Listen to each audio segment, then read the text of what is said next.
मैं प्रभु का धन्यवाद देता हूँ इस संध्या समय के लिए, परमेश्वर के चरणों में आने के लिए प्रभु ने जो मौका हमें दिया है। पिछले दिनों भर प्रभु ने हम सबको सँभाला।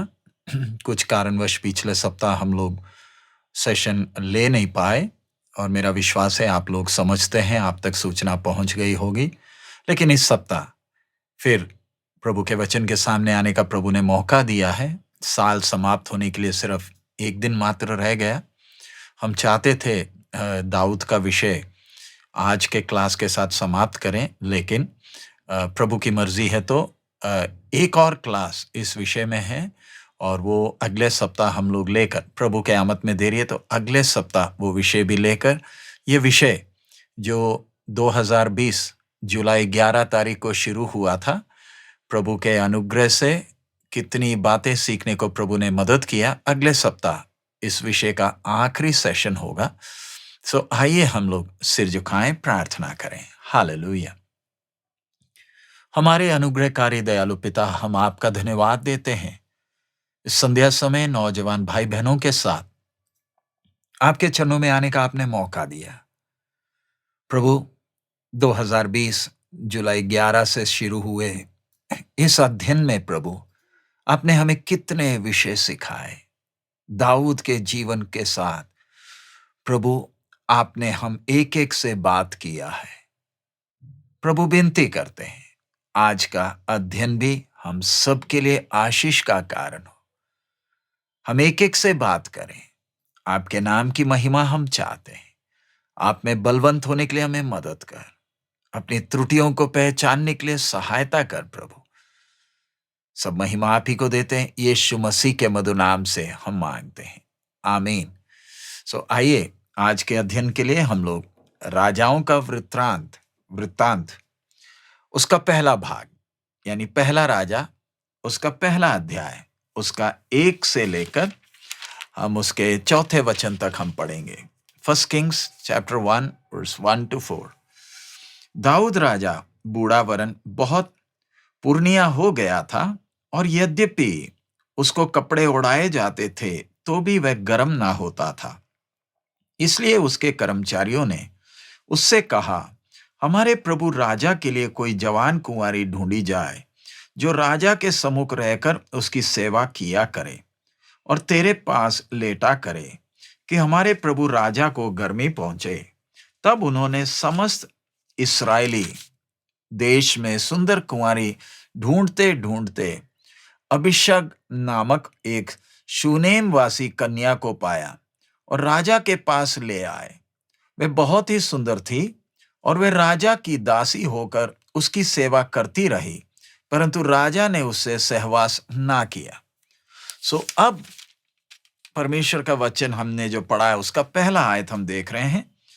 दाऊद राजा बूढ़ा वरन बहुत पुरनिया हो गया था और यद्यपि उसको कपड़े उड़ाए जाते थे तो भी वह गर्म ना होता था। सो अब हम दाऊद के उन अंतिम क्षणों को देख रहे हैं। मैं पिछले कई दिनों से कह रहा हूं दाऊद का आखिरी समय आ गया है। तो अब पहला राजा, दूसरा राजा, ये 2 हैं आखिरी अध्याय दाऊद के जीवन से संबंधित।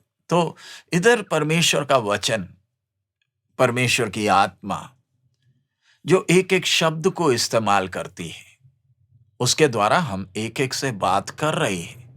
सो इधर लिखा हुआ है राजा दाऊद बूढ़ा वरन बहुत पुरनिया हो गया था। तो जरा उधर हम कुछ बातों को ध्यान दें। दाऊद का जीवन हमने इतने लगभग 69, ये 70वां सेशन है। इतने सेशंस में हमने पूरा दाऊद का आरंभ से लेकर कितनी बातें हमने सीखी। कितना संघर्षपूर्ण एक जीवन था। दाऊद का परिचय परमेश्वर का वचन ऐसे देता है कि वो परमेश्वर के हृदय के अनुसार का व्यक्ति, यानी परमेश्वर उसके जीवन से प्रसन्न था। सो जिसके जीवन से परमेश्वर प्रसन्न होता है, यानी जो व्यक्ति परमेश्वर की इच्छा के अनुसार चलता है, परमेश्वर के हृदय के अनुसार का व्यक्ति है, तो क्या उसके जीवन में इतना संघर्ष होगा? हम आमतौर पर आजकल बहुत से विश्वासियों की सोच क्या है? कि प्रभु के पास आ जाए तो एक संघर्ष मुक्त जीवन होगा, आसान जीवन होगा, सुखी जीवन होगा।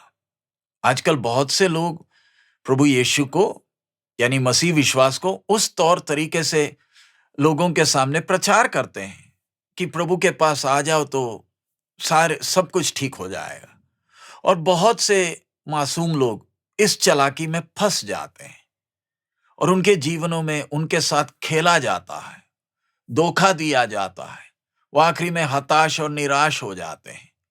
प्यारे अजीजों, परमेश्वर के हृदय के अनुसार का व्यक्ति का जीवन अगर इतना संघर्षपूर्ण है, तो आप और मैं नौजवान इस बात के लिए तैयार रहें, हमेशा मानसिक तौर पर ये एक सोच बना ले कि प्रभु के पीछे निकलेंगे तो चुनौती भरा जीवन है, संघर्ष है,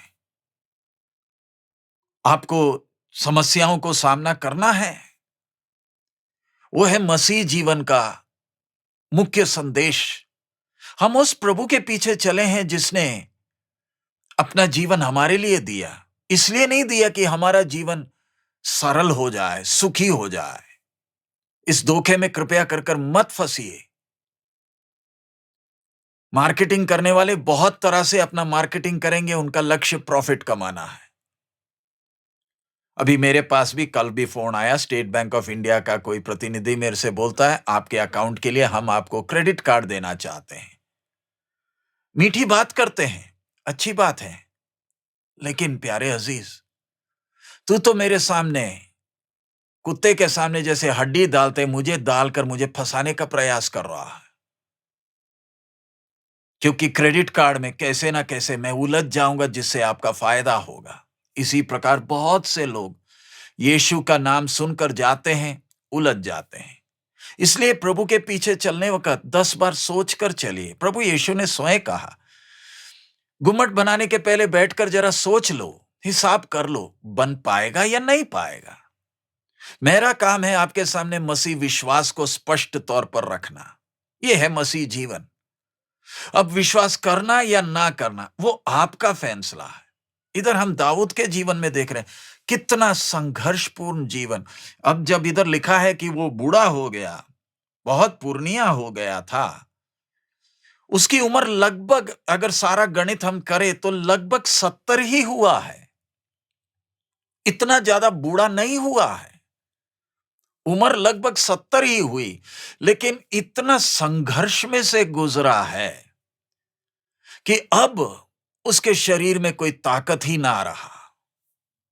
इतनी चुनौतियों को सामना किया। मैं उन सब में दोबारा जाना नहीं चाहता। जो जो व्यक्ति इस अध्ययन को पहले से सुनता आया है, आपको मालूम होगा।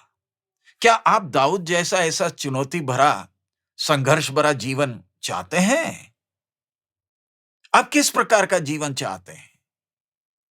इधर दाऊद इतना बुजुर्ग क्यों? कितने मानसिक तनाव में से, कितने बार उसकी जान खतरे में थी, कितनी बातें उसके जीवन में आए। खुद का बेटा कत्ल करने के लिए पीछे पड़ा था। अब इस अध्याय में भी इतना संघर्ष हो गया तो भी उसके बुजुर्गी में भी संघर्ष खत्म नहीं हुआ है। उसके आखिरी सांस लेने तक संघर्ष है। हां, दाऊद के जीवन में, आप बोलोगे दाऊद के जीवन में गलतियां तो थी। जी हां, दाऊद के जीवन में गलतियां हुई। क्या हमारे जीवन में नहीं है? लेकिन वो गलतियों से वो सीखा भी तो है, संभला भी तो है, गिरा है, लेकिन खड़ा भी तो हुआ है। हमारे हाथ में 74 भजन संहिताएं भी तो लिखकर, आत्मा के प्रेरणा से लिखकर दी तो हैं। सो ये ना सोचे कि आपके जीवन के आखिरी लम्हों में आपको आराम मिलेगा। नहीं, जिससे प्रभु प्रसन्न है उसके जीवन में चुनौतियां होती हैं। चुनौती भरी जीवन है। नौजवान, अगर आप चुनौतियों से प्रसन्न हैं, चुनौतियां आपको पसंद आती हैं, तो ही ये मार्ग को चुनिए, वरना कोई और रास्ता ढूंढ लीजिए। मसीह के पीछे निकलना है तो पहले ही बैठकर गणित कर लीजिए, आपके बस की बात है या नहीं। कई लोग हम पर आरोप लगाते कि आप लोगों को लालच देकर आप उनका उनका मन परिवर्तन करते। मैं आपसे बोलता हूं, इतने कठिन मार्ग के बारे में हम लालच देकर कैसे लोगों को मन परिवर्तन करें? हां, दूसरे कई लोग हैं जो करते हैं, उनके कारण हमें भी भुगतना पड़ता है, लेकिन हम जब सेवा कर रहे हैं, हमारा काम आपके सामने यथार्थ, बुजुर्गी, फिर भी संघर्ष, फिर भी चुनौतियां।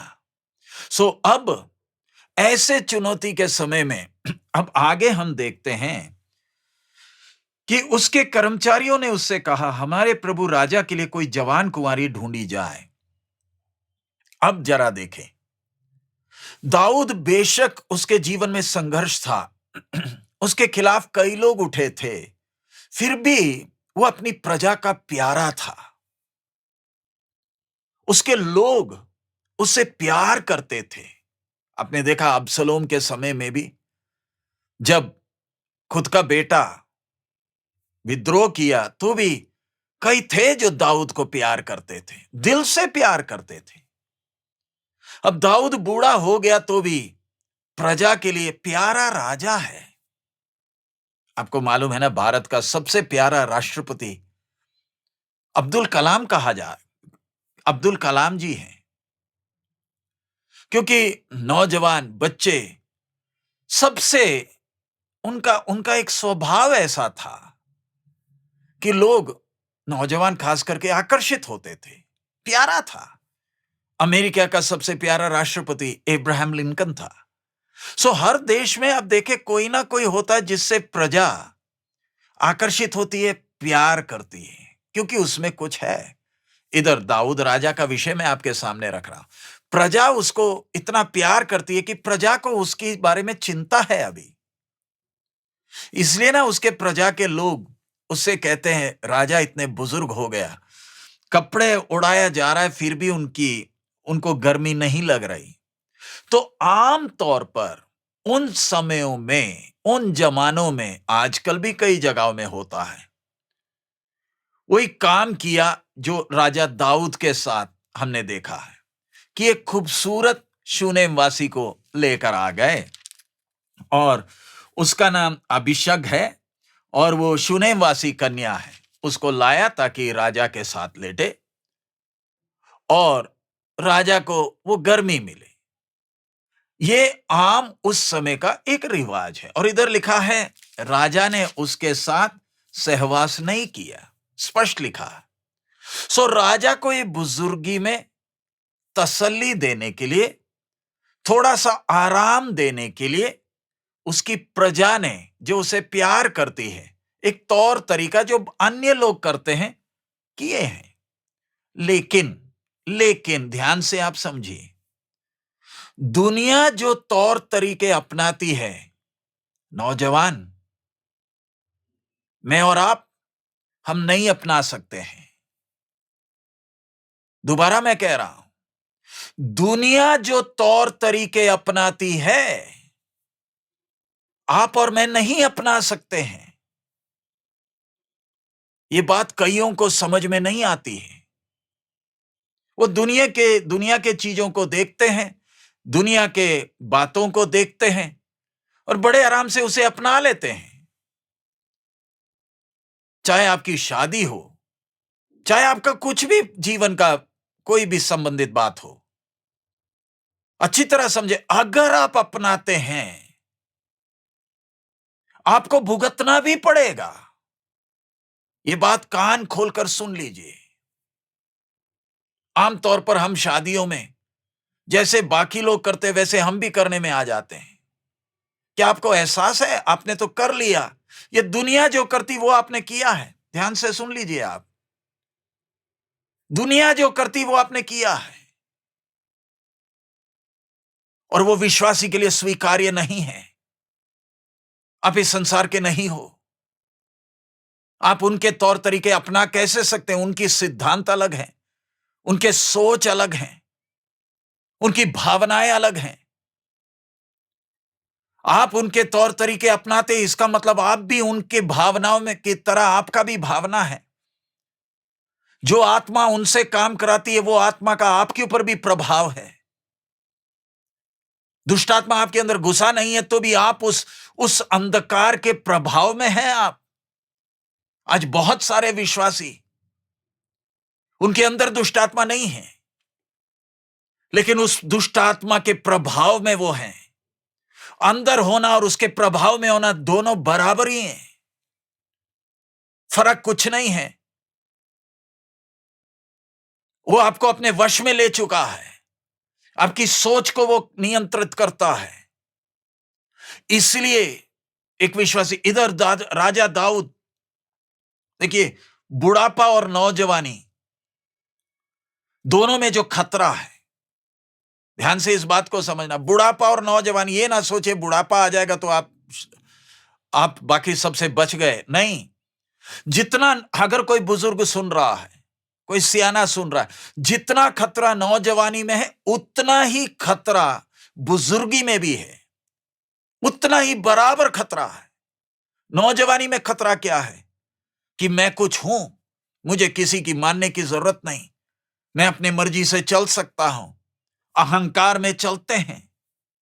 और बुजुर्गी में मानसिक तौर पर, आत्मिक तौर पर कमजोर अगर हैं, तो आपसे कम उम्र वालों के हाथ में फैसला लेने को आप सौंप देते हैं। अब वो मेरे लिए फैसला लेंगे। जरा सोच कर देखे जो खतरा, दाऊद इतनी बुजुर्गी में आ गया, अब उसके लिए फैसला कोई और ले रहा है। उनको जो अच्छा लग रहा है वो आपके लिए फैसला ले रहा है। जिसके कान खुले हैं सुन लीजिए, मेरे लिए फैसला बुजुर्गी में कोई और लेगा। हां, अगर आप आत्मा में कमजोर हैं, अब फैसला कोई और लेने लगेगा। और इधर दाऊद वो काम के लिए मंजूरी दे बैठा जिसको स्वर्ग स्वीकार नहीं कर सकता, नहीं कर सकता। बुजुर्ग हो गया, तेरे को ठंडी लग रही है, कपड़ा ओढ़ाया जा रहा है, फिर भी तेरे को गर्मी नहीं मिल रही, तो भी हे दाऊद, तू संसार के तौर तरीके से नहीं चल सकता। हे नौजवान, तेरे जीवन में भी बहुत बातें हैं, तेरे को सफाई देने के लिए बहुत बातें होंगी, तू बहुत बातें बोलकर बचने का प्रयास करेगा, लेकिन उंगली तेरे ऊपर उठ गई है। तो कितना भी दाएं बाएं बचने का प्रयास करे, तो सर्वशक्तिमान के सामने तू दोषी है। अब जो बोया है वो तो तुझे काटना ही पड़ेगा। इसलिए वचन आपके लिए चेतावनी है कि आप दुनिया के तौर तरीके को ना अपनाएं। आज बहुत से लोग, दुख होता है बोलने में, वचन कितना भी समझाएं फिर भी बदलने का नाम नहीं लेते। तो उधर हमारे सामने भी एक लकीर है, हम इस लकीर को पार नहीं करेंगे। सच्चे मन से आपके सामने वचन को स्पष्ट तौर पर बिना मिलावट के आपके सामने रखा है। अब जब बात बिगड़ जाए फिर हमारे पास प्रार्थना करने मत आना, कारण आपको वचन मालूम है। आज जो बाइबल अध्ययन चल रहा, यह भी एक प्रभु की कृपा है। हमने नहीं सोचा था यह विषय हम समाप्त कर पाएंगे, परिस्थिति ऐसे बन गई थी, लेकिन प्रभु ने मौका दिया कि आप तक यह वचन पहुंच सके। दाऊद ने दूसरों के हाथ में फैसला लेना सौंप दिया, यानी इतना कमजोर बुजुर्ग है, लेकिन जो फैसला लेना था वो खुद नहीं ले पा रहा। यह हमारे लिए चेतावनी है कि हम आत्मा में बलवंत रहें, ताकि कहीं ऐसा ना हो कि कोई और मेरा हाथ पकड़कर मुझे चलाने लगा। सुलेमान के बारे में आपको मालूम है उसका अंत कैसे हो गया। याकूब अंधा था, उसका बाप इसहाक भी अंधा हो गया, बुजुर्गी का अंधा। वैसे अंधे नहीं थे, जब बुजुर्ग थे तो दृष्टि कम हो गई, लेकिन इसहाक को कैसे उसका बेटा धोखा दिया। लेकिन याकूब उन बातों से सीखा। यूसुफ जब एफ्रेम और मनश्शे को लाए, बेशक कमजोर है, अपने आप बिस्तरे में बैठ गया। हाथ को उसने इस प्रकार बच्चों के ऊपर रखा। बेशक बाहर की आंख दिखती नहीं थी, तो भी अंदर से अंधा नहीं था।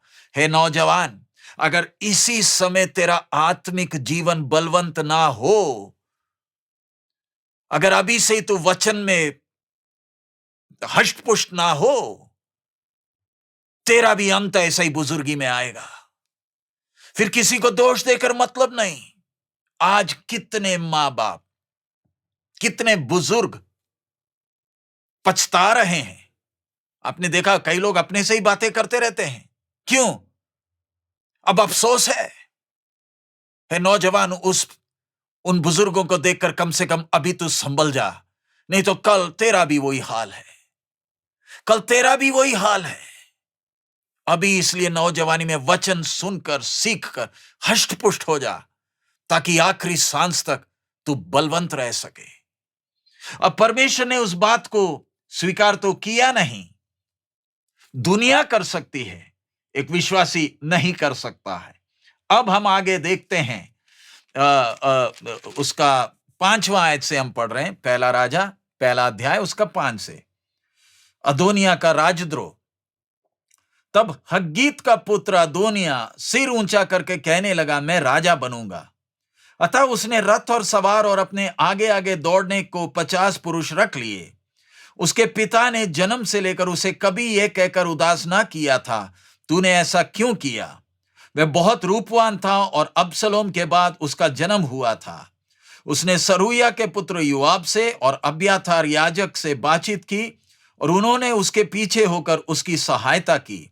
परंतु सादोक याजक, यहोयादा का पुत्र बनाया, नाथान नबी, शिमी, रई और दाऊद के शूरवीरों ने अदोनिया का साथ ना दिया।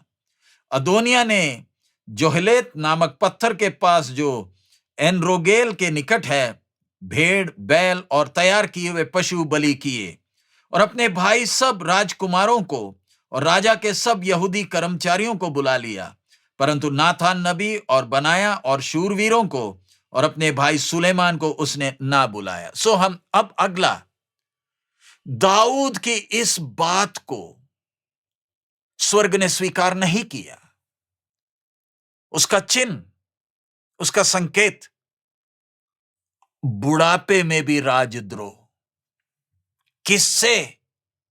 अपने प्यारे बेटे से, जिसे वो इतना प्यार करता है कि उससे कभी भी नहीं कहा, कभी नहीं कहा, तूने ये क्यों किया। ऐसा एक बेटा है अदोनिया। जरा सीख कर हम लोगों ने अबसलोम के राजद्रोह के बारे में सीख लिया, मैं उसमें नहीं जा रहा। अब अगला, जो अबसलोम के बाद जिसका जन्म हुआ, वो ये बुढ़ापे में, दाऊद के बुढ़ापे में मौके का फायदा उठाकर अपने आप को राजा घोषित कर रहा है। और उसके साथ लोग भी हैं। जरा देखे नौजवान और जो कोई सुन रहा है, मैंने और आपने अपने जीवन में कितना ध्यान रखना है। जिंदगी खाना पीना सोना और अपनी इच्छाओं के पीछे भागना नहीं है। बहुमूल्य है यह जीवन जो परमेश्वर ने हमें दिया है। जो फैसले हम लेते हैं, कई नौजवान, उनके अंदर विदेश में जाना है। मैं विदेश जाने के खिलाफ नहीं, मैं कितनों को प्रार्थना करके जब जाते मैं भेजा भी हूं। मैंने नहीं भेजा, लेकिन वो जाना चाहते थे, उनके माँ बाप ने भेजा है। लेकिन मैंने प्रार्थना किया, प्रभु की मर्जी है, जाइए, प्रभु आपके साथ रहे। मैं उसके खिलाफ नहीं। लेकिन क्या आप अपनी मर्जी से भाग रहे हैं? किसी ने कुछ बोला, सुन लिया और चल दिए, और बाद में बैठकर आप रो रहे हैं। किसने बोला था उनको देखकर नकल मारने के लिए? परमेश्वर ने, मेरी तरह का एक व्यक्ति इस सृष्टि में कभी आया नहीं है, ना ही कभी आएगा। सबूत क्या है? मेरे पास वो आधार नंबर है। वो आधार में मेरे आंख और मेरी उंगलियों का निशान है, जिससे स्पष्ट है कि मेरी तरह का एक व्यक्ति कभी आया नहीं है, ना ही कभी आएगा। मेरा आधार नंबर किसी और को दिया भी नहीं जाएगा। एक बेशकीमती जीवन मैं इसको कैसे बना रहा हूं। आपके भविष्य को आप बना भी सकते हैं, बर्बाद भी कर सकते हैं। कैसे? बैठकर स्वप्न देखते नहीं रहते हैं। अपने जीवन को क्रम अनुसार, वचन में दिए गए सिद्धांतों के अनुसार अच्छा बुनियाद डालकर, वचन के आधार पर अपने जीवन को बनाते हैं। इधर जरा देख लीजिए, दाऊद की गलती, इतना प्यार किया कि बुढ़ापे में राजद्रोह का सामना करना पड़ रहा। इधर लिखा है वो रूपवान था, उसने अपने बड़े भाई को देख लिया था। जो बड़े भाई ने किया वही करने में वो भी तुला है। इसलिए आप शायद घर के बड़े हैं, नौजवान भाई बहन, आप घर के बड़े हैं, कान खोलकर सुन लीजिए। आप जो हरकत करते हैं आपके छोटे भाई और बहन भी देख रहे हैं। क्या आपको उसका एहसास है? आप जो कर रहे हैं आपका छोटा भाई, आपकी मासूम बहन वो देख रही है, और कल वो भी यही करेंगे। मां बाप को अलग, आपको तो घर में जिम्मेवारी है। मां बाप अपना कर्तव्य कर रहे हैं, वो प्यार करते हैं, देखभाल करते हैं। जो काम आप कर रहे हैं, क्या आप चाहते हैं आपके भाई और बहन भी यही करें? आप घर में सबसे बड़ी बहन होगी, क्या आप चाहते हैं आपका छोटा भाई छोटी बहन आपकी तरह चले? आपने उनके सामने जो नमूना दिया है, क्या उचित है? क्या उससे आपके भाई बहनों को प्रोत्साहन मिल रहा है? कल अगर उनका जीवन बर्बाद हो गया तो क्या आप दोषी नहीं? कितना बड़ा जिम्मेवारी आपके कंधे पर है। आज आपके मां बाप जिंदे हैं, कल उनका समय अगर आ गया तो सारी बातें आपके कंधे पर आएंगी ना। कितने बच्चे हैं जो अपने छोटे भाई बहनों का देखभाल करते हैं। अचानक मां बाप ये कोरोना के काल में चले गए, सबसे बड़े ने अपने ऊपर वो कंधे पर बेड़ा उठाया, बोले मैं अपने भाई बहनों का देखभाल करूंगा, किसी के सामने हम भीख मांगने नहीं जाएंगे। जितना मेरे से हो सकता है मैं अपने भाई बहनों का देखभाल करूंगी। और उनके छोटे भाई बहनों ने अपने बड़े भाई या बड़ी बहन से प्रोत्साहन पाया कि मां बाप नहीं है तो भी भैया तो है, दीदी तो है, हमें चिंता करने की जरूरत नहीं। और वो आज परिवार लेकर चल रहा है। कितनों को उनसे प्रोत्साहन मिलता है। नौजवान, आपका जीवन आपके घर के अंदर आपके भाई बहनों के लिए प्रोत्साहन है। शायद आप घर में अकेले होंगे, आपका कोई भाई या बहन नहीं होगा। मां बाप ने आपको इतना प्यार किया क्योंकि आप अकेले हैं, लेकिन उस प्यार में कहीं बिगड़ तो नहीं जा रहे। परमेश्वर के वचन में साफ चेतावनी दी गई है। पढ़िएगा, मैं आपके सामने पढ़ रहा हूं, नीति वचन 23 का 13। नीति वचन 23 का 13। लड़के की ताड़ना ना छोड़ना, क्योंकि यदि तू उसको छड़ी से मारे तो वह ना मरेगा। परमेश्वर का वचन का चेतावनी है। लड़के की ताड़ना ना छोड़ना, क्योंकि यदि तू उसको छड़ी से मारे तो वह ना मरेगा। यानी छड़ी से लड़के को मारना वचन के अनुसार है, वचन में लिखा है वो मरेगा नहीं। लेकिन आजकल कई मां बाप बच्चों को इतना प्यार कर देते, कितना भी उदम मचा दे कुछ बोलते नहीं, किसी और को बोलने भी नहीं देते, और उसका खामियाजा खुद भुगतते हैं। आज कितने मां बाप रो रहे हैं क्योंकि वचन के सिद्धांत से हट गए। मुझे भी याद है, मैं जब छोटा था, मेरे पिताजी, मेरी मां ने जिस हिसाब से हमें तैयार किया, सिखाया, मार खाया है, गलतियां होती थी, बिना दया के मार पड़ता था, लेकिन इधर उधर नहीं, पैर में। बिजली का तार फोल्ड कर कर मुझे मार पड़ती थी, टेबल के ऊपर खड़ा करके। एक बार मारने के लिए पकड़ा तो मैं भागा, और फिर जो धुनाई हुई, फिर जिंदगी में भागने का नाम नहीं लिया। मैं प्रभु का धन्यवाद देता हूं अपने माँ बाप के लिए। आज मेरे हाथ में परमेश्वर का वचन है। उस समय अगर उन्होंने छड़ी ना ली होती तो शायद मैं आज आपके सामने नहीं होता। उस समय दर्द हुआ, उस समय रोया, उस समय लगा मेरे माँ बाप मुझे प्यार नहीं करते हैं, बहुत भावनाएं आई, लेकिन आज मेरे माँ और बाप दोनों विश्राम में चले गए। प्रभु ने मुझे 2 संतान दिए, मेरी बहन का भी बेटा है। मैं हमेशा बोलता हूं मेरे 3 बच्चे हैं, लेकिन प्रभु ने संभाला, चलाया। सो जब हमारे माँ बाप हमें ताड़ना देते हैं, ए नौजवान, तुच्छ ना समझ, वो आपकी भलाई के लिए करते हैं। मैंने कई बार बताया, वो आपका फायदा सोचकर ताड़ना करते हैं ताकि आप एक अच्छा व्यक्ति बन जाए, ताकि जो गलतियां उनसे हुई वो आपसे ना हो और एक दिन आप उनको धन्यवाद देंगे। लेकिन तब तक शायद वो चले गए होंगे। आज आपको लगता है आपके माँ बाप शैतान हैं। नौजवान, वो आपके माँ और बाप हैं जो परमेश्वर ने आपको दिया। और माँ बाप से भी विनती है, लकीर खींच कर रखें, लकीर खींच कर रखें, बच्चों को अच्छा लगे ना लगे। इसमें बाहर से किसी को हस्तक्षेप करने का कोई हक नहीं है। विदेशों में सरकार बीच में घुसने के कारण आज पीढ़ियां बर्बाद हो गई, देश बर्बाद हो गया। देश चाहे कितना भी न्यूक्लियर परमाणु हथियार कितना भी हो, देश के पास कितना धन भी हो, अगर नौजवान बिगड़ गए वो देश किस काम का। मैं भारत के विषय में, मुझे अपने देश के विषय में मुझे गर्व है, क्योंकि हमारे देश में वो संस्कार है जिधर हम अपने बुजुर्गों का आदर करते हैं। हमारा देश बेशक इतना धनवान नहीं है, तो भी अमेरिका के तुलना में धनवान है। हम गर्व से कहते हैं हम भारत के नागरिक हैं। वो देशों में जाने वक्त, यूरोप में जाए, अमेरिका में जाए, कनाडा में जाए, पूरा देश बर्बाद है। उधर के माँ बाप रोते हैं। अभी तो अमेरिका में एक जगह में, इलिनॉय में तो नियम भी निकल गया कि बच्चों को गर्भपात करने के लिए माँ बाप की अनुमति नहीं चाहिए। यह है अमेरिका। यानी अपना बच्चा अगर अबॉर्शन कराए तो माँ बाप की अनुमति नहीं चाहिए।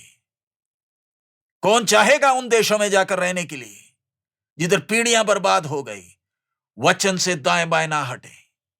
अगला आयत एक और पढ़ना चाहता हूं, 13 का 24। जो बेटे पर छड़ी नहीं चलाता वह उसका बैरी है, परंतु जो उससे प्रेम रखता वह यत्न से उसकी शिक्षा देता है। मैं दोबारा पढ़ रहा हूं, जो बेटे पर छड़ी नहीं चलाता वह उसका बैरी है, परंतु जो उससे प्रेम रखता वह यत्न से उसको शिक्षा देता है। एक और आयत 19 का 18।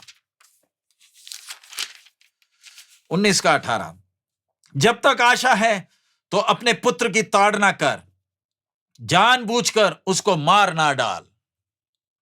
दोबारा मैं पढ़ रहा हूं, जब तक आशा है तो अपने पुत्र की ताड़ना कर, जानबूझकर उसको मार ना डाल। सो आपके सामने ये आयतें मैंने रखी नौजवान, ये हम आपको दुखी करने के लिए नहीं, आपके आत्मिक उन्नति के लिए, आपकी आशीष के लिए है। अब अदोनिया को जैसे ताड़ना देना था दाऊद ने ना देने के कारण, अब देख लिए जो परिणाम। बुजुर्गी में अबसलोम के पीछे अदोनिया भी चला और उसके साथ उसको मदद करने के लिए सरूया का पुत्र योआब और अबियाथार याजक भी है। योआब भी है और अबियाथार याजक भी है। अब इधर जरा समझ लीजिए इस बात को। ये दो क्यों? योआब का तो व्यक्तित्व हमें पहले से ही मालूम है कि कितना शैतानी मन वाला है। अब उसको सेनापति के पद से हटाया गया, अब वो तो किसी के भी पीछे पड़ जाएगा ताकि उसका स्थान बन जाए। पहले अबसलोम के साथ, फिर भी दाऊद के साथ। अब क्यों है? क्योंकि उसको मालूम है वो अपनी चाल चलता है, वो अपनी राजनीति खेलता है, और उसने अदोनिया के साथ वो हो गया। और अबियातार याजक क्यों? क्योंकि दूसरा सादोक भी है। इस अबियातार को शक है कि सुलेमान सादोक को महायाजक का पद सौंप देगा और हम रह जाएंगे। बेशक ये भी याजक के परिवार का है। ये दोनों अपने फायदे के लिए अदोनिया के साथ। इधर नौजवान, हमारा विषय दाऊद समाप्त हो रहा है, फिर भी कितनी बातें सीखने के लिए प्रभु का आत्मा हमारे सामने रख रहा है। सीख ले। तेरे साथ बहुत से लोग जुड़ेंगे, तेरे बहुत दोस्त यार होंगे, लेकिन ये सब अपने मतलब के लिए हैं, तेरे से प्यार करते हुए नहीं है। जब समय आएगा तो कोई नहीं होगा। पिछले दिन एक नौजवान का फोन आया, बोलता मैं आत्महत्या करने जा रहा हूं। तो मेरे को कहीं से आपका नंबर मिला गूगल में, मैं आपको कॉल कर रहा हूं, आप मेरी मदद कर दे। बातें सब पूछी तो बोले मेरे दोस्त यार थे, मेरी पत्नी ने तलाक दे दिया, ये है वो है, बहुत बातें हैं। मैं दोस्तों को ढूंढ कर आया, लेकिन किसी ने भी दरवाजा नहीं खोला। नौजवान, परमेश्वर के साथ खड़े रहें। हमारे जीवन में भी कितनी परिस्थितियां आई, लोगों से बहुत उम्मीदें थी, लेकिन ऐन मौके पर नहीं, केवल परमेश्वर ही खड़ा रहा। इसलिए सीख लिया, चाहे कैसी भी परिस्थिति हो, मैं और मेरा परमेश्वर काफी है। इधर देख लीजिए, अदोनिया के साथ अबियाथार भी। तू क्यों? मुझे सादोक से विषय में खतरा है। योआब, तू क्यों? मुझे अपना मतलब है। दाऊद तो बूढ़ा हो गया, मरने वाला है, मुझे तो अपना फायदा देखना है। बहुत से लोग साथ जुड़ेंगे अपने फायदे के लिए। मैंने और आपने कितना ध्यान देना है। अब आगे हम देखते हैं। तब ये जब बातें हुई, मैं जल्दी से जा रहा हूं, उसका 11 से आगे आप जब पढ़ेंगे, आप खुद उस बात को पढ़ लीजिए, कितनी बातें उधर सीखने के लिए है। अब तब नाथान ने सुलेमान की माता बेतशेबा से कहा, क्या तूने सुना है कि हग्गीत का पुत्र अदोनिया राजा बन बैठा और हमारा प्रभु दाऊद उसे नहीं जानता। लेकिन अब इधर ध्यान दे, परमेश्वर की योजना को शैतान कितना भी कोशिश कर ले, बर्बाद नहीं कर सकता। सिर्फ एक बात समझाने के लिए, अदन बगीचा में परमेश्वर यहोवा ने साफ कहा था, स्त्री का संतान और शैतान के बीच में जो शत्रुता होगी, एड़ी डसेगा। आने वाले मसीहा ने इस दाऊद के घराने में आना है, उसको कैसे ना कैसे बर्बाद करने के लिए शैतान, देखिए ना कैसे कैसे चाल चल रहा है। प्रभु यीशु का जन्म इस दाऊद के घराने में होना है, लेकिन देख लीजिए, पहले अबसलोम, फिर अब अदोनिया। लेकिन परमेश्वर का काम को कोई रोक नहीं सकता है, कोई नहीं रोक सकता। परमेश्वर ने अपने लोगों को अलग अलग जगहों में रखे हैं। पिछले दिन कुछ बातें हुई तो कई लोगों का बाद में फोन आया कि हमारे कुछ लोग हैं, परिचित हैं। मैंने बोला बहुत बहुत धन्यवाद, बहुत बहुत धन्यवाद। मेरे परमेश्वर ने अपने लोगों को नियुक्त किया है। मेरे परमेश्वर ने अपने लोगों को अलग अलग जगह में रखा है। मुझे और किसी की सहायता इस समय नहीं चाहिए। और वो ऐन मौके पर, मेरे बोले बिना, मेरे कुछ किए बिना, परमेश्वर उनके द्वारा अपना काम करता है। ऐन मौके पर, बिल्कुल स्पष्ट ठीक जगहों में, मेरे ज्ञान के बिना, मेरे कुछ किए बिना परमेश्वर काम करता है। नौजवान, आप भी परमेश्वर पर भरोसा करें। ऐन मौके पर परमेश्वर सही व्यक्तियों को आपके जीवन में लाएगा। परमेश्वर ने कई व्यक्तियों को आपके लिए अलग अलग जगहों में रखा है। आपका भरोसा परमेश्वर पर हो, इंसान पर ना हो। ऐन मौके पर परमेश्वर उनको सामने प्रकट करेगा। इधर जरा देखें, अदोनिया अपना प्रोग्राम कर रहा है, लेकिन परमेश्वर ने अपने नबी नाथान को रखा है। नाथान खुद सामने आ रहा है। किसके सामने? बेतशेबा के सामने। और बेतशेबा का जरा देखें, जब नाथान ने यह बात बेतशेबा को कही, बेतशेबा भी सहयोग कर रही है। जी हां, जी हां, हमें कोई चालाकी नहीं करनी, हमें बस राजा ने पहले दिए हुए उस वचन को राजा को याद दिलाना है। हमने अपना अगला कोई षड्यंत्र नहीं रचना है। सच्चे मन से चलने वाले को कोई षड्यंत्र, कोई चापलूसी, कोई चालाकी करने की जरूरत ही नहीं, अपने बुद्धि का सहारा लेने की जरूरत नहीं। हमारा परमेश्वर हमें ज्ञान दे दे कर चलाता है। इधर बेतशेबा नाथान की बात मानकर राजा दाऊद के सामने, राजा दाऊद को प्रणाम किया, राजा दाऊद के सामने विषय को रखा। और फिर हम देखते हैं, बेशक दाऊद बूढ़ा हो गया, कमजोर है, तो भी उसके अंदर ही अंदर वो परमेश्वर को प्यार करता है। परमेश्वर ने की हुई भलाइयों को वह कभी भूल नहीं सकता। परमेश्वर को इतना प्यार करता, बेशक कमजोर है, कमियां हैं, तो भी अंदर ही अंदर से दाऊद परमेश्वर को इतना प्यार करता है, परमेश्वर के भलाइयों को याद करता है, परमेश्वर के विश्वास योग्यता को याद करता है। और उधर हम देखते कैसे नाथान भी राजा के सामने आ गया, विषयों को, घटनाओं को राजा के सामने रख दिया। जब राजा के सामने विषय रखा है, राजा फुर्ती से परमेश्वर की योजना को, अपने दिए हुए वायदा को याद कर कर सुलेमान को राजा घोषित करता है। और जब राजा कर कर घोषित किया तो हम उसके बाद देखते हैं ना कैसे बाकी लोग सब मिलकर, अब मैं उसका 28 पढ़ रहा हूं। दाऊद राजा ने कहा, बेतशेबा को मेरे पास बुला लाओ। तो वह राजा के पास आकर उसके सामने खड़ी हुई। राजा ने शपथ खाकर कहा, यहोवा जो मेरे प्राण सब जोखिमों से बचाता आया है, उसके जीवन की शपथ, जैसे मैंने तुझसे इस्राएल के परमेश्वर यहोवा की शपथ खाकर कहा था, तेरा पुत्र सुलेमान मेरे बाद राजा होगा और वह मेरे बदले मेरी गद्दी पर विराजेगा, वैसे ही मैं निश्चय आज के दिन करूंगा। तब बेतशेबा ने भूमि पर मुंह के बल गिर राजा को दंडवत करके कहा, मेरा प्रभु राजा दाऊद सदा तक जीवित रहे। तब दाऊद राजा ने कहा, मेरे पास सादोक याजक, नाथान नबी, यहोयादा का पुत्र बनाया को बुला लाओ। अतः वे राजा के सामने आए। राजा ने उनसे कहा, अपने प्रभु के कर्मचारियों को साथ लेकर मेरे पुत्र सुलेमान को मेरे निज खच्चर पर चढ़ाओ और गिहोन को ले जाओ और वहां सादोक याजक और नाथान नबी इस्राएल का राजा होने को उसका अभिषेक करे। तब तुम सब नरसिंगा फूंक कर कहना, राजा सुलेमान जीवित रहे, और तुम उसके पीछे पीछे इधर आना और वह आकर मेरे सिंहासन पर विराजे, क्योंकि मेरे बदले में वही राजा होगा और उसी को मैंने इस्राएल और यहूदा का प्रधान होने को ठहराया है। तब यहोयादा के पुत्र बनाया ने कहा, आमीन, मेरे प्रभु राजा का परमेश्वर यहोवा भी ऐसा ही कहे।